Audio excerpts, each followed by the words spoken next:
Assalamualaikum warahmatullahi wabarakatuh. Perkenalkan, nama saya Muhammad Fajri Praditya dengan NIM R1C123045. Pada kesempatan kali ini saya akan mempresentasikan tugas paleontologi yang diampu oleh Bapak Isman Saleh, STMT.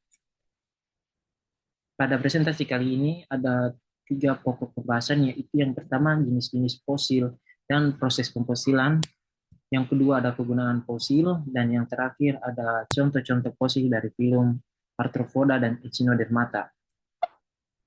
Masuk pada apa itu fosil. Fosil adalah sisa-sisa organisme yang telah mati dan terkubur dalam lapisan sedimen. Menurut Bia Ariulina dalam Biologi 3, fosil merupakan sisa tubuh makhluk hidup yang telah membatu karena proses-proses geologis yang membentuknya. Fosil ini dapat berupa sisa-sisa hewan, tumbuhan, atau organisme lainnya yang terakumulasi dan mengendap. Fosil juga berupa jejak atau cetakan dari organisme yang telah terawetkan dalam suatu batuan. Masuk pada jenis-jenis fosil dan proses pemfosilan. Yang pertama itu ada fosil hewan. Fosil hewan adalah jejak fosil yang berasal dari makhluk-makhluk yang pernah hidup di masa lampau. Contoh fosil hewan mencakup tulang dinosaurus, cangkang hewan laut, gigi hiu, dan banyak lagi.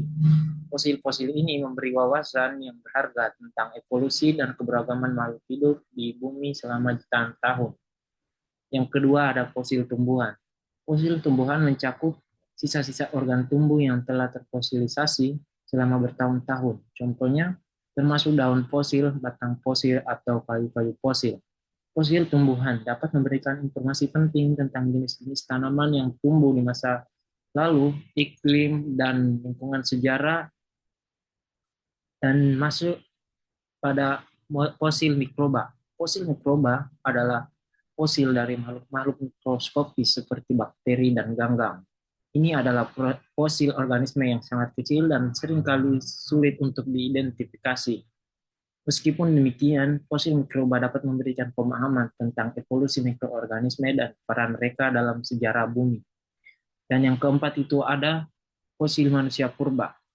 Fosil manusia purba adalah fosil yang terkait dengan manusia purba dan atau hominid primitif.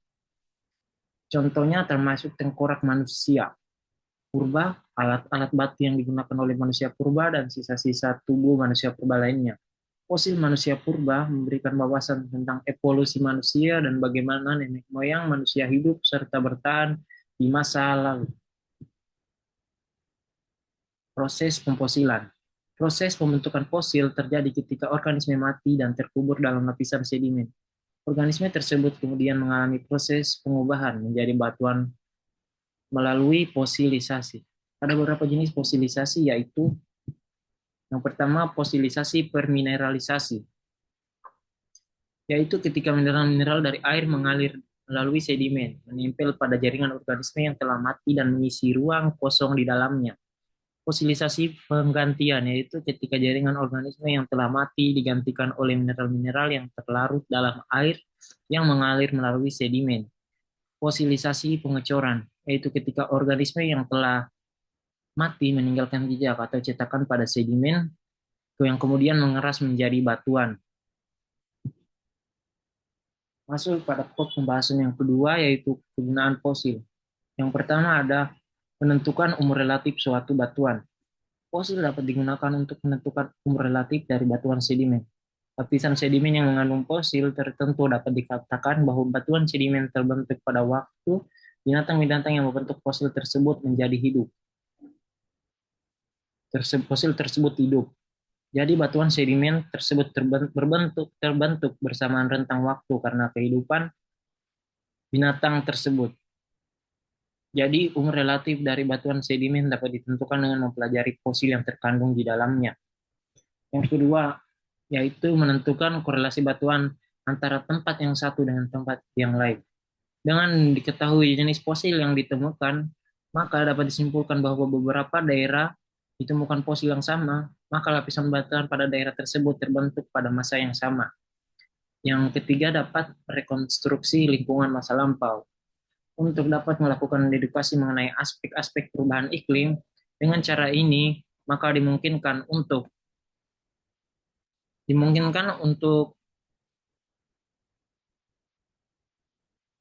dimungkinkan untuk merekonstruksi lingkungan masa lampau, beserta perubahan-perubahan yang terjadi, dan juga untuk mempelajari hubungan antara tumbuhan dengan hewan yang menghuni lingkungan tersebut. Salah satu perubahan iklim yang sering kali dapat diungkap dengan pendekatan ini adalah perubahan temperatur rata-rata. Masuk pada pembahasan terakhir yaitu contoh-contoh fosil dari filum Arthropoda dan Echinodermata. Filum Arthropoda. Filum Arthropoda adalah kelompok hewan terbesar dan paling beragam di bumi. Nama Arthropoda berasal dari bahasa Yunani, yaitu arthro yang berarti ruas dan poda yang berarti kaki. Jadi arthropoda secara harfiah berarti hewan kaki beruas-ruas. Pada contoh film arthropoda saya mengambil dua, yaitu Apis mellifera dan Caenornis inferius. Dan yang terakhir ada film Echinodermata. Film Echinodermata adalah kelompok hewan laut yang memiliki ciri khas kulit berduri. Nama Echinodermata sendiri berasal dari bahasa Yunani, yaitu echinos yang berarti berduri dan derma yang berarti kulit. Pada contoh fosil film Echinodermata saya mengambil dua, yaitu Rhinchionellida dan Antedorasacea.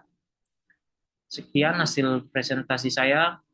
Lebih dan kurangnya mohon dimaafkan. Wabillahi taufiq wal hidayah. Wassalamualaikum warahmatullahi wabarakatuh.